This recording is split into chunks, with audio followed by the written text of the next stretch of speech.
Hello there, and welcome back to The Closet Historian, where today I will be demonstrating another style of leg of mutton sleeve, or the pattern drafting for another style of leg of mutton sleeve, this one with more puff at the top of the sleeve cap.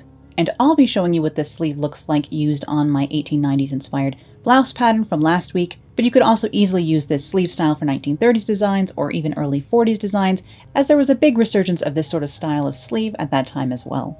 I will begin by making a tracing of my basic block sleeve here. If you need a pattern like this one, I have shown how to make a basic sleeve pattern here on the channel before, so I'll put a card up to that video here. I'm going to draw a line perpendicular to the center of my sleeve, just under the cap, about 3 inches down from the underarm, like where the underarm ends and the sleeve cap begins. Hopefully you can see what I mean. And while I'm drawing in the elbow dart here, I'm just going to extend this dart leg all the way to again become perpendicular with the center line of my sleeve. I will draw in 2 more guidelines, one on either side of the center here, coming about 4.5 inches out along the sleeve cap, and about an inch, inch and a quarter away from that center cross mark. Again, I'm making this up as I go, so you don't have to use these precise measurements anyhow, which is why I'm not being very precise about it. I'm going to cut down from the center of my sleeve cap and cut out to a hinge point here along the underarm seam. We'll need to cut the rest of this out in order to hinge these open. So I'll cut out along the sleeve cap as well here, just so we can get an idea of what's going on, although I will need to tape this onto more paper in just a moment. And then I will cut down these angled lines that I put in here as well. Again, not all the way through, just leaving a little tiny hinge point there at the center. And I'll grab some more paper. I still need to hinge these other bits open here along the side, so I have space to be able to hinge all of this open.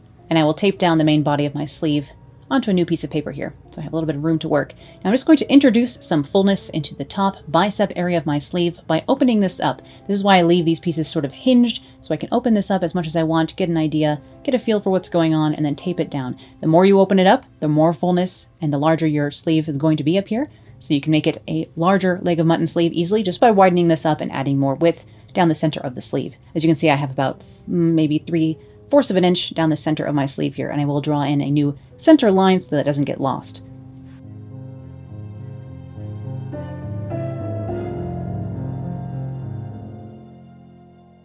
Now I've already added some puff to the sleeve, but in order to add a little bit more, I'm going to go ahead and raise the sleeve cap another 3 inches at the top, and I'll just draw in a new curved line connecting that down to my original sleeve cap.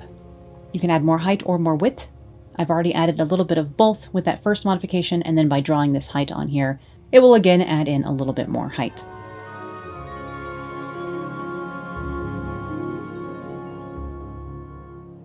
And now I'm going to go ahead and turn this from a 1-piece sleeve into a 2-piece sleeve in order to be able to add even more gathering up here at the cap. Now in order to do so, I'm going to come out to this point where the dart ends and just square off a line, making sure that that is parallel to the center line here. Square off a line from the end of the dart down to the wrist, like so to begin with. I'm going to go ahead and close my elbow dart and open it up into the wrist instead. But I will not keep it as a dart here along the wrist. I will be eliminating it into a style line to again create a 2-part sleeve here. So I'm going to cut up from here, cut along the dart so I can hinge that closed, and you can see we're moving the same amount, the same angle or degree of a circle, as it were, into the wrist, but because it has a longer distance to travel, it does create a larger triangle down here into the wrist. I'm actually going to slim the side of this by a 1/2 inch and just take that off. And actually, when I cut out this other side, let's go ahead and slim this a 1/2 inch as well.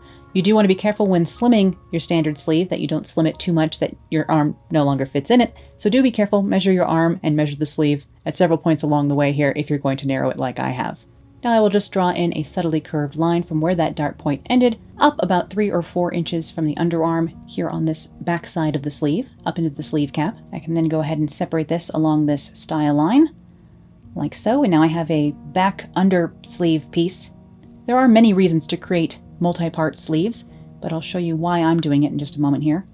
Side back sleeve, this needs to connect back right here, which will become important because I'm about to expand the back of this sleeve even further.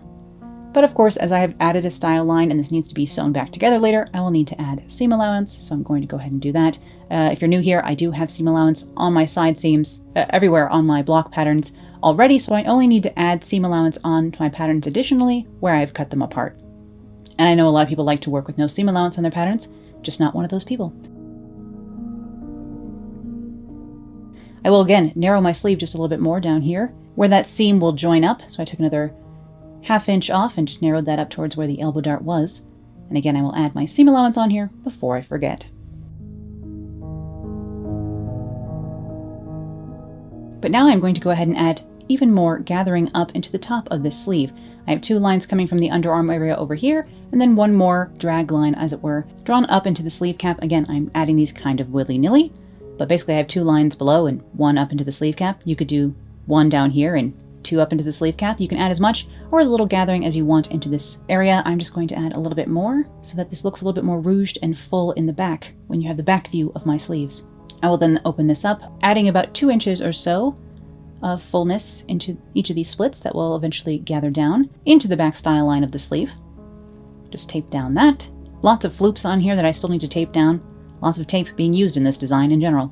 And again, I was just making this up as I went. It was just a creative sleeve playtime. But in the end, it's very similar to sleeves that were maybe, say, 1891, 92, before things started getting really gigantic in the middle of the 1890s, and then again also very similar to things you would see in the 1930s, of course done in a more drapey fabric in the 30s, something like a silk charmeuse, and probably cut on the bias then as well, and then something crispier even with internal padding perhaps, like a taffeta, say, in the 1890s instead, to really hold out the shape and make it as large as possible, whereas in the 30s things were a lot more languid and droopy on purpose.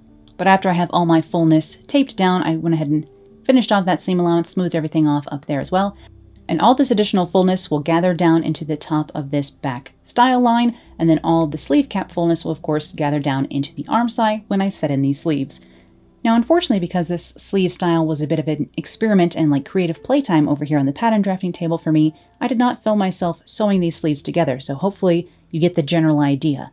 You gather down the side from the elbow to the sleeve cap. This back area where we've added fullness in gets gathered down to the original size in order to fit into the side back piece here along that style line, and then once that is sewn, the rest of the sleeve is sewn as it would normally be, sewing the underarm seam, putting the gathering into the sleeve cap, and setting it into the blouse. Or dress or bolero, whatever you happen to want a leg of mutton sleeve on. And when it came time to cut these out, I did just use the original center line aligned with the grain of the fabric. So I cut these on the straight grain, but you could cut these on the cross grain as well. Or again, on the bias, perhaps if you're doing something more 30s and you want them to drape a little bit differently. I'm using a purple and burgundy polka dot or like miniature dot figured cotton shirting, sort of a dobby that I picked up from Mood Fabrics ages ago. I do not think they carry this anymore, which is a shame because honestly, it ended up looking quite iridescent on and I would have loved to have grabbed more.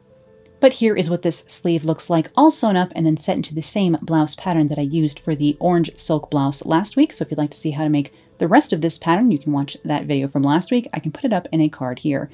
Although I made a slight mistake on this version and the stand collar came out a little bit small, and I did make it a little bit less tall than the next version because this was sort of the mock-up for making the orange blouse later on.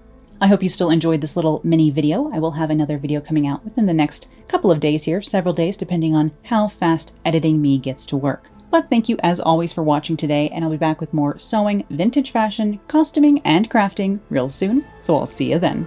Bye!